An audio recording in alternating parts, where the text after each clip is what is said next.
Our wire here is a bit loose. Luckily, it's an easy fix. Just cut off both ends of the cable clip and hammer it back with a nail. Next, we're making a duster drill bit. Cut the slits into both ends of one piece of paper and leave the other one whole. Create a notch in the dowel and glue 2 pieces of paper inside this notch. Now we can dust off our woodworking projects.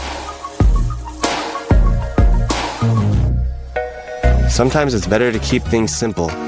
Here we're using a metal plate and a zip tie as an anchor to secure this pipe to the wall. Instead of throwing away this old shovel, we can turn it into a post hole digger. Scrape off the rust and cut off the shovel blade into a square. Use a vise to straighten the edges and then bend it back into a cylinder shape. Hit it with a few coats of spray paint and now you can start digging.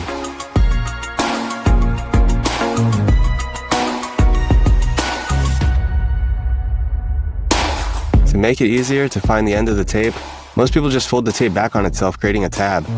Instead of folding the tape on itself and leaving a tab of unused tape, it's better to fold the tape backwards. It makes the tape easier to grab, and the result is less unused tape.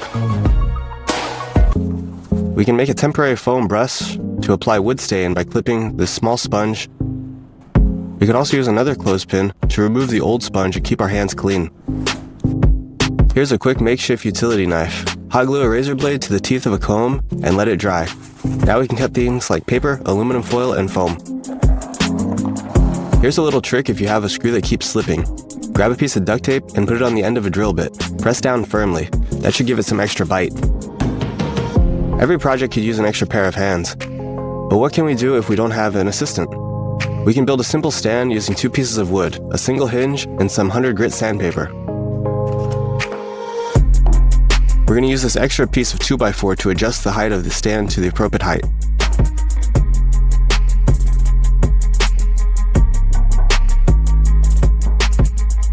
If you need to reseal a glass bottle, we can cut off the top of a plastic bottle and then use a lighter to heat the plastic around it until it shrinks around the edge of the glass bottle.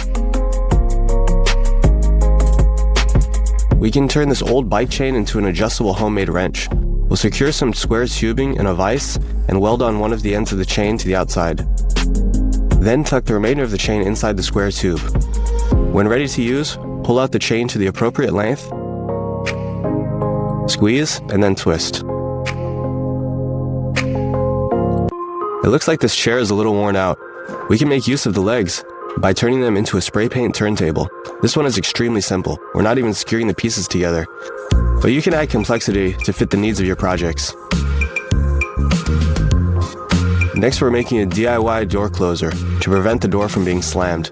Essentially, we're welding a nut to some rebar and then welding a spring perpendicular to the rebar.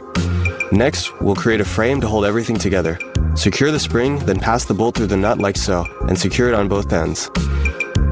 Now we'll mount the door closer to the wall, then pass the rebar through the bracket and mount the bracket itself to the door.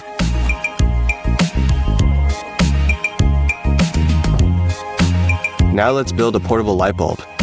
Cut off the end of the extension cord for the plug. Glue the base of the light bulb to the plug and wrap the electrical wires around the appropriate screws and tighten. Twist on the casing and screw in the light bulb. Plug it in directly to the outlet. Our wooden clamps aren't as stable as we'd like them to be. We can fix that with a little bit of foam. Cut out some hand-sized blocks using a utility knife. Then heat the bar with a blowtorch. Now press the heated bar onto the foam block and then remove it. We'll repeat this a few more times, and now we've got some foam block stands. Sometimes glue dries and gets stuck in the nozzle, making it difficult to open. We can cut an oval-shaped wood tab to make things easier. Insert the nozzle into the wooden tab and then attach the nozzle back onto the lid. This gives us a little extra leverage. Here's a quick way to hold 2 pieces of wood together while the glue dries. Attach binder clips to one end and then hold everything in place by wrapping rubber bands around the 2 pieces of wood. You can wrap this wire around the thread of a bolt to make a little spring. If the tip of your snap blade is getting dull, you can clip it off with a pair of pliers for a fresh tip. We need to fill spackling around this hole without making a mess. We can use a drywall knife to help us out. Seems like this paint roller brush is a bit too long. We can saw it down to the appropriate size and then put back the end piece where it belongs. This fits perfectly. This bolt keeps falling out of the socket. We can use a rubber band to hold it in place. Now just attach the socket. Remove the rubber band when finished. This bearing is looking a little bit dirty. We can remove a lot of the grime with just the help of some duct tape. By adding a binder clip and a pen to the back of this measuring tape, we can make quick marking gauge for marking straight lines. We can use some tacks to help us line up these dowels. Now we just drill our holes, and our dowels fit perfectly. This hammer is a bit too wide to reach this nail. We can stack another nail on top to drive the first nail all the way in. Here's a cool device that will help us screw in two pieces of board together.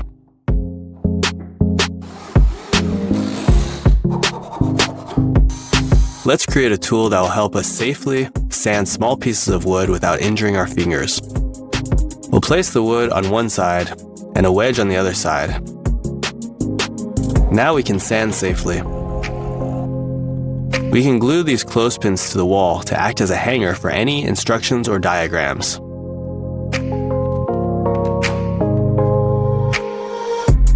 We can still get this TV remote to work, even if we only have one battery. Insert the battery, and then roll up a piece of aluminum foil. Place it inside the other battery slot, and now you can use the remote. We can solder these two pieces of wire together by running an electric current through them. By drilling a hole into this bolt, we can pass wire rope through the bolt and then screw it into the post, making cable railing. Just be sure to secure the wire rope on the other side. If you're having a hard time toe nailing, that is, hammering a nail into a stud, you can use a curved nail to make hammering a little easier. Now we're making a DIY expansion anchor. Round off the head of the bolt so that it fits into the PVC pipe. Add a washer and a bolt so that it looks like this. Place it into the block and tighten up the bolt until it's secure. This set of wrenches is a bit unorganized. We can fasten the head of this rake to the wall and hang all of our wrenches on that. If we cut these boards along the markings like so, we'll have a nice, secure stand that'll help us plane and sand our woodworking pieces.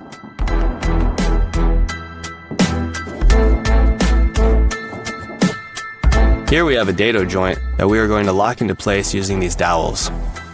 Drill holes, add some glue, insert the dowels, and then saw them flush.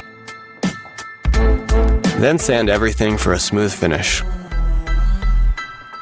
Next, we're cutting out a drill holder for our belt from this plastic bottle. These tabs will attach to our belt. This drill fits nicely. Let's make a tripod out of PVC. We'll drill some holes to create a slot that holds our phone. Then we'll cut out the legs of the tripod. Now we can watch all of our favorite videos. If we have an old fork, we can bend it like this and then use it as a wire twister. Let's use this brand new brush head with stiff bristles and attach it to the end of the rod and drill. Now we can scrub all the skin off these soaked potatoes in record time. It's much faster than peeling. By drilling a few holes in this board and adding a bit of varnish, we can make a stand for our pliers.